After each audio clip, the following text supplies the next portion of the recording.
Moto nyonso akomi kaka na yango mwana wana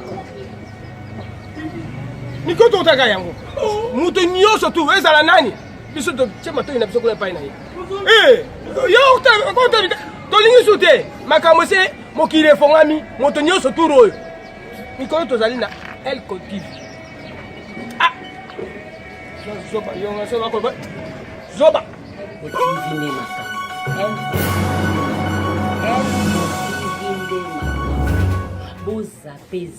zape te.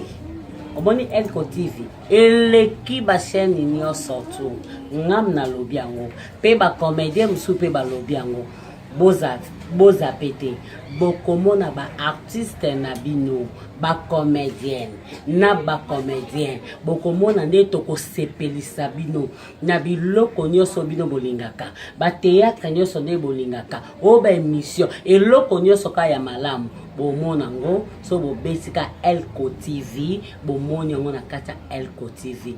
Elko TV eza très mystique. Elko TV moi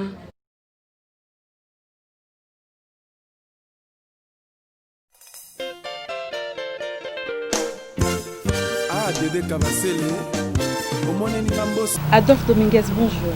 Bonjour. Adolphe Baboti, on a combo et Adolphe Dominguez, tous à déjà na combo Missoussou. Non, bon, normalement, combo c'est vraiment compliqué. Oui, vas-y. Vraiment compliqué parce que, bon, par rapport à Bota Kinga, son nom me répond à ça déjà.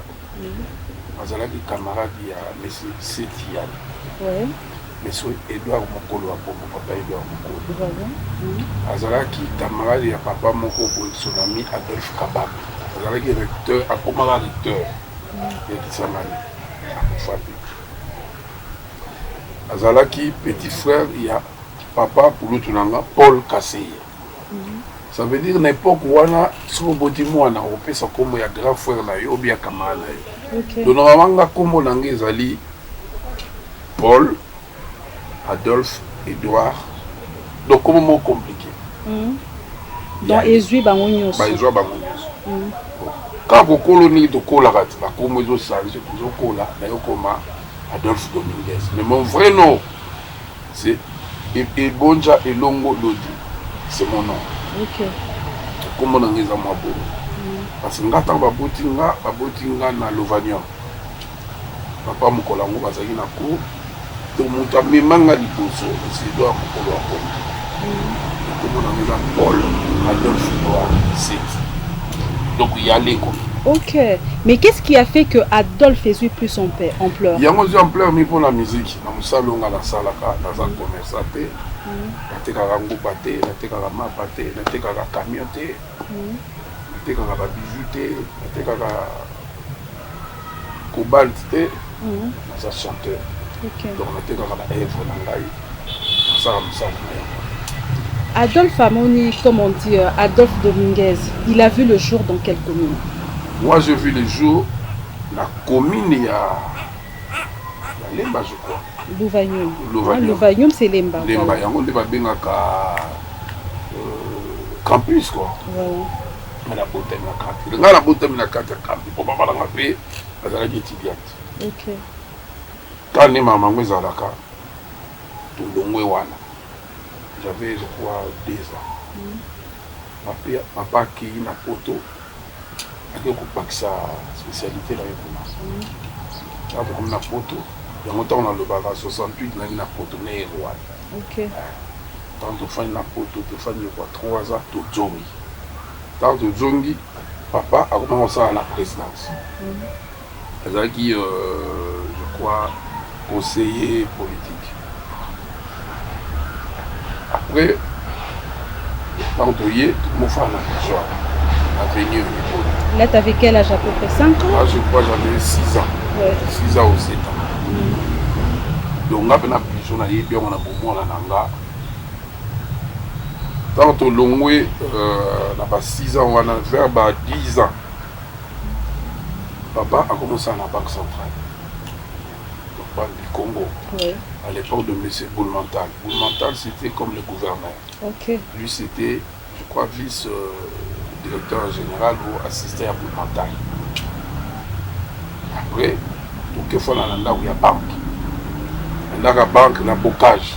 Tu vois comment le monde est petit. Dans la banque, il y a un longa fanda. À l'époque, il y avait une banque centrale. Donc, une grande partie dans là, il y a vu. La fin de l'âge de 5 ans, j'avais des amis comme Matetoke, les Tokone Namarokuna, Jean, Kaïcha, Bazaki Belé. Donc, Bazaki Belé, côté. Et puis, il y a des Iskouma, faisant grand frère dans là, mais on a Bango, Babi Iskouma, tout ça. C'est le matin, la personne de après, que vous avez la prison. Allez, vite, la prison. Après prison, comme nous allons à père, nous allons perdre. Père, Fandi, père, comme mité na Kananga. Tant que mité vit na Kananga. Donc, vraiment, dans la histoire, mon on a livre. Tant que mité vit na Kananga, à l'époque, là, la zone hypothèque. Dans la zone poto na ki soku na vacances na outa poto na prison après prison la kitala na nzia vient kitala papa na kana na kana nga wana no via mystique na kana nga wana papa na komi gérant ya banque centrale papa na vie na Vital Kamel azaki gérant na Kadeko isangaki que Veka azonga Kinshasa basi ba mete bango na bandondo donc nga na yebi ekuna na yebi pe madame Mbemba Liliane bazaka na magasin mo Karioka na Kananga kuna na nga vacances la vie na nga ba sœur nga ba lofi mambole mo ba famille nga kembele mona po il faut penser ko la mindeli ba kimi na zongi le susu na zongi il y a eu tout le bagage session le papa na maman kabwa maman est reçue mandat pour la loi. T'as la ligne de Zoki. Mais papa, ça l'a gagné kaka. Des fois, on a Zoki ne peut pas maman, mais les deux, ça la groupe n'a pas su à Wenge. Tant qu'on a banni maman Wenge, maman Timé, nous tous on a tiqué, comme toi, qui faut tout faire son ambaron. Photo long, en tout cas, il y a Yolo. Il y a au moins 50 à Yolo côté. Voilà, Yolo Sud ou Yolo Nord? Yolo Nord. Je venais, la fois on avait un mois pour maman, après je suis venu à la poto. Quand on a zongi la poto, les sources d'ailleurs, on zongi à ce que c'est comme on est. Qu'est-ce que vous m'y avez?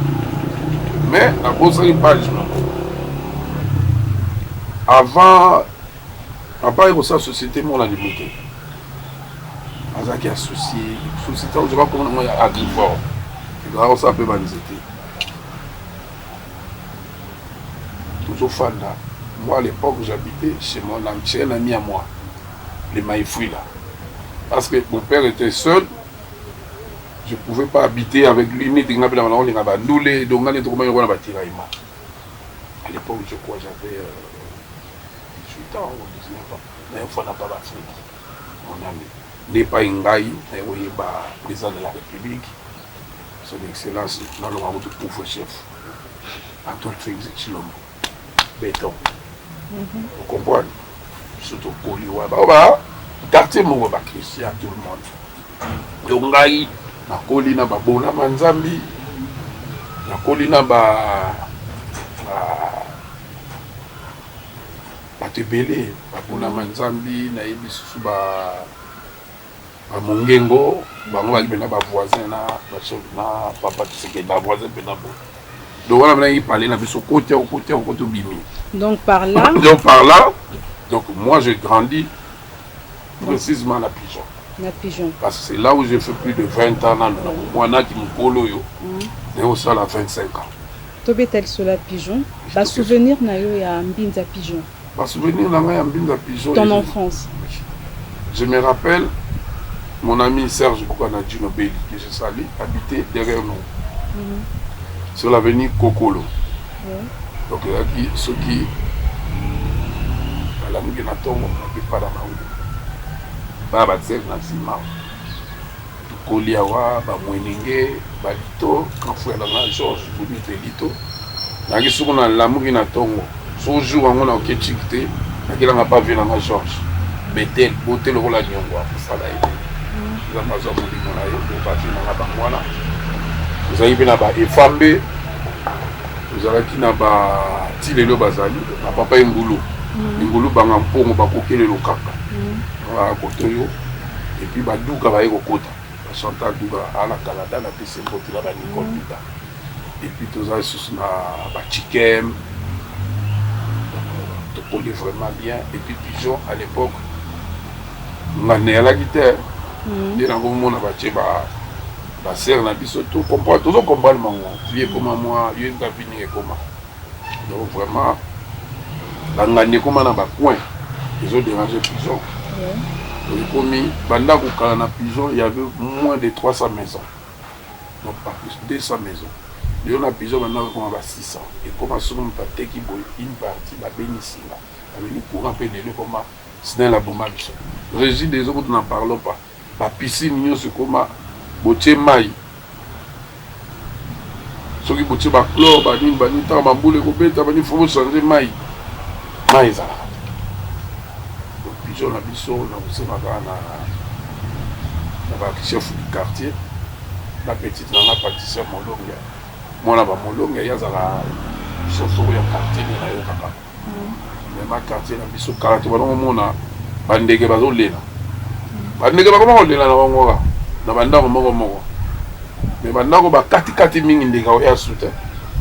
Bon, Adolphe Dominguez, tu as parlé de Pigeon, tu as parlé de ton enfance, tu as parlé de tes fréquentations, mais place Nabino et Massano ezala ki wapi na Pigeon. Bobande ka ko sepela na Pigeon ou soit bobande ko bima ailleurs. Adolphe atanga ki wapi. Place na biso ya ko sepela mingi to bana okende ke pa ya ba bomba. De l'autre côté, papa général bomba. Tout long dans la mingi kuna à part wana pa ba le kutu. Na PCB mbote na Paris. Donc les mini pas balé biso balobi na biso koto Montiki parce que tozalaki na un frère à nous un ami à nous c'est vraiment Silva Bouimani Sylvain. Donc Gwem s'appelle Simboté, il y a un sol Bouimani et il y a des golf grand frère la biso la quartier donc golf Bouimani et pas tout fois. Donc ba souvenir les agé belé donc les mini to longwa wa to qui na pas l'avion qui est à la tati qui est à la tati Pongo Love. Biso donc le temps ba film na ciné pour ba film to longa pena koto anteke ouais voilà ba benz nous ba trapèze c'est on a pena na 500 pena ba junga na parler tout na ki pena massa na mo André de Bord ba tout temps ba komo na ba otso ba mona ba okamwa na moko za na Londres Richard to benga bega ngi bale mingi toujours que ne sikoyo ba mouvement ambiance et puis na ba ambiance wana balance à vraiment bien mais qu'aux on est balance à la problème tant aux va para pour sauter mine tout ça pour que tout collègue mindele au bout d'un enfant là quelque part pas mon bout soit dans l'envoyer à Ofanda.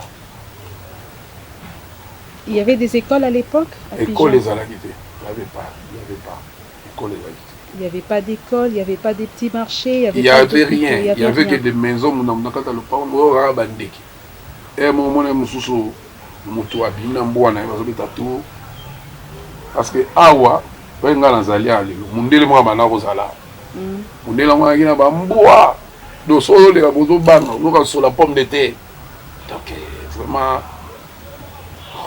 et avec un changement oyo ba bana comprendre que na covid nenge ye biso mwa mayele kozala propre kombola na kozala ma distance na nega quartier commis vraiment ndenge pe babare kanga maki to pe moi moke koto kota likolo kuna ngana yele naza contre bango te ndenge babenga na batira ima bazobenda na basinga yango mozo na kure kata dia mo ba pousser tout ça c'est ça. Siko Adolphe okoyi kozala na idée ya ba appellation ya ba avenue na bino.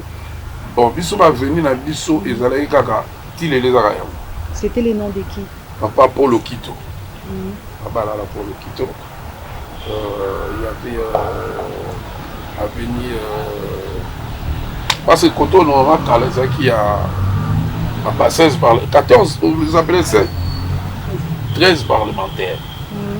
Pourquoi donc mingi zaki ba kombo na bango wala batakala batanga ya ba fait na biso ba papa Chichi 13 parlementaires de Minza ne mingi bazaka koto papa Gwenye na bosa li kutu bango na pesi kutu mbote mwana Eric Gwenye mobali wala motulanga ba fana sima na ba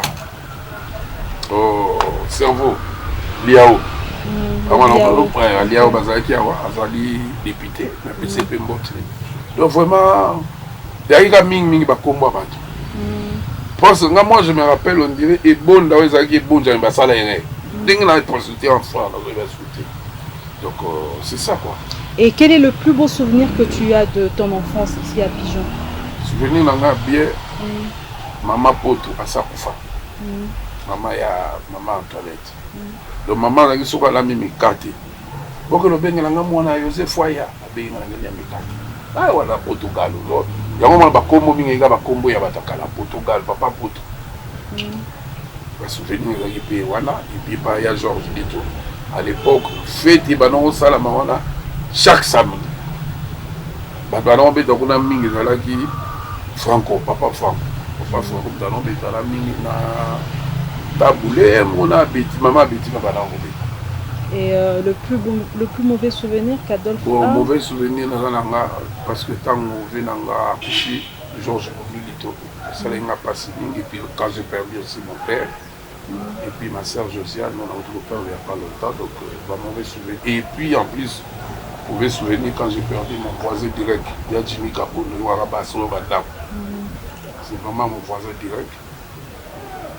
Dans un grand frère, c'est le cousin de mon frère ami, je l'ai bien, c'est vraiment son frère. Donc vieux, là il y a un souvenir, tout le conseil, tout ça.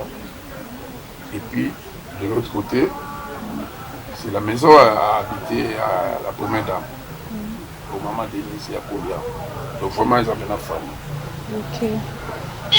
Et aujourd'hui, Adolphe Rosotala à Pigeon, il y a un souci? Il y a des soucis. Ouais. Il y a des soucis par rapport à quoi? Par rapport au courant. Comment le système a délestage, comment les lobbies, il y a des lobbies. Ouais, vous avez mis un groupe dans le système, parce que tu vas carrément. Et mon groupe est couffé, au sein de ce groupe empêché là. Bon, on peut m'en soutenir, nous avons calé. Parce que nous sommes en biso et tout ça. Poto, tout est dans la soute, à tout pays. On est en bicyclette. Tout le monde est dans la zone là, mais Covid, on peut nous faire un biso. Gentilin Bila, le gouverneur, a fourni par le restaurant, mais biso. Tout ça, tout le monde a battu son maire. Pour moi, c'est bêta, exact. C'est ça. Donc vraiment, un souci dans les alliés. Bangana, Mickey, ou Bati, vraiment, pas excuser biso. Ils ont dérangé, ils ont déjà habité dans le quartier. Parce que comme le quartier a macadamisé vraiment le rôle de la personne. Ils ont un quartier trop noble. Mais bon, nous avons commissaire de communauté, nous avons gouverneur, nous avons vice-gouverneur, la chef de la localité, il y a un quartier. Aujourd'hui, Adolphe Dominguez a 8 places importantes dans Mboka. Baebisiota la Pigeon et l'eau bosso et l'eau connaît les bosso que ça la peau pour améliorer le quartier. Ah non, mais d'abord on a roubana la makambuya bosso mamakura parce que vraiment ça dérange. Ça dérange. Tu vois les ligablos, on peut tout dire mais pas tout ça les affaires. Ma maman battait par rapport au pour ça sa famille. Courant dans la région des eaux après bon. Tous à la INI, parce que ça fait donc tout ça 40 ans l'enfant d'Yawa. N'a eu des voisins en Nani. Ils ont vraiment rare. Dans la quartier, à part bateau, il y a Kala. Et les bateaux, on a bateau Siko, il y a 20 ans, 18 ans, 17 ans. Là, il y a une famille. Normalement, c'est pas bien Kala qui moi, on a Awa. Et puis, mon ami Saïd de Sipoy. La Bossanier, il y a ça dans la Hawa. Donc, vraiment, un quartier, il faut dans la Imi. Ceux qui peuvent mettre dans le quartier, dans mon ara, pour même ceux qui sont dans le quartier, c'est comme si l'Italie a battu la boîte. On a bossé à la paix, tout ça, on a doyen à Bissau, Papa Chimbo Momokuna, on a bossé à la Imi. Donc, lui, c'est 5 maisons. Et puis, il y a Christian Le Sapouelo, qui est à côté aussi. Donc, c'est ça. Adolphe Ozana idole moko préféré au banda ozotala ye oza mwana miki ozosepela na ye. Na côté musique ou bien en général d'abord, et après tu se pencher côté musique. Non, bon, nga naza na ba tu oyo nga na lingaka mingi.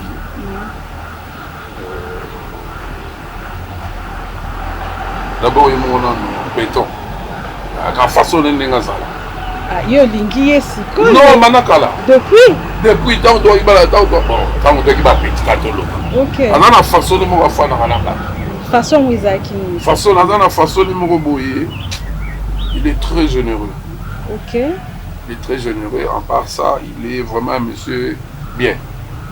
Bon, à part ça, on a un vieux Costa Omar, l'homme moderne. Un vieux Michel Kabia. Donc tout ça, on a belé. Même côté musique. Eric Mandala, côté musique. Ton idole. Idole Nangai. Adolphe Azalaki Muki. Nangai, t'en as eu mon amour qui dans la linga, Katina Petit. OK. Il y a un rapport là. Quand on a un peu on a fait beaucoup. On a dit qu'il a senti la forme. On a fait beaucoup. Maintenant, il faut découvrir que père beaucoup à la guide. Non, on a salabandé, donc vraiment, et puis mon tunion soit salé, l'eau à bien. Donc vraiment, on a une rabatouille sur j'ai un Moïse Katoubicha, on a pris j'ai un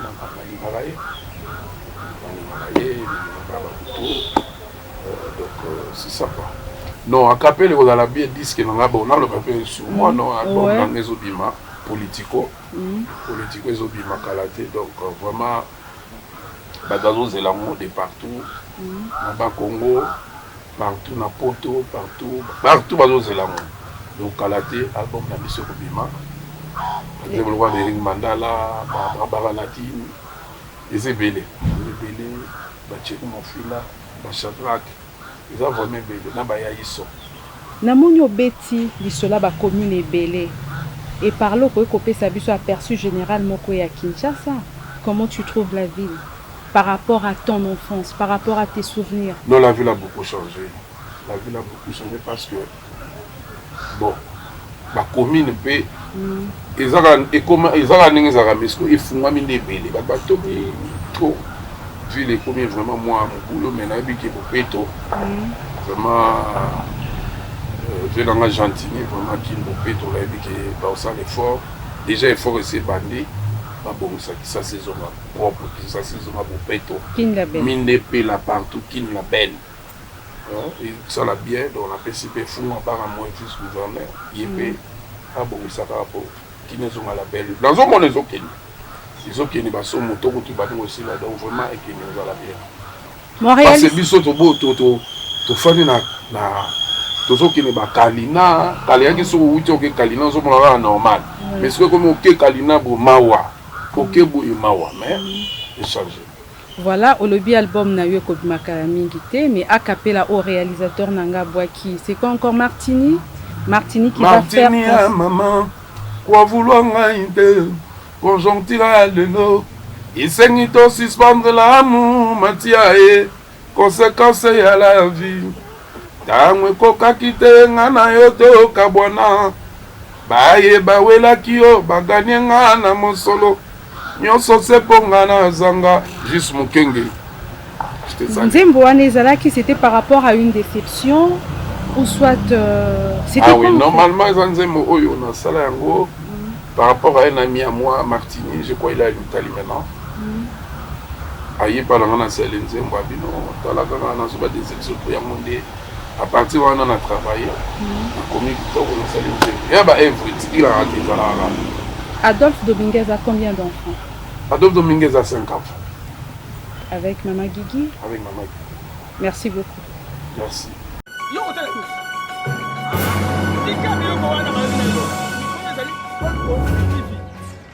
Moto nyonso akomi kaka na yango mwana wana olko mikoto otaka yango moto nyonso tu ezala nani biso totie matoi na biso kuna epai na ye yo tolingi su te makambo se mokili efongami moto nyonso turu oyo mikolo tozali na elko tv zoba zoba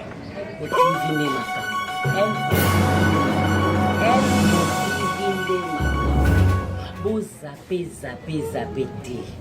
omoni Elko TV eleki ba chaîne nyonso tu ngam na lobi yango pe ba comédien musu pe ba lobi yango boza pété bokomona ba artiste na bino ba comédien na ba comédien bokomona nde tokosepelisa bino na biloko nyonso bino bolingaka ba théâtre nyonso nde bolingaka o ba émission eloko nyonso ka ya malamu bomona ngo so bobesika Elko TV bomoni yango na kata Elko TV.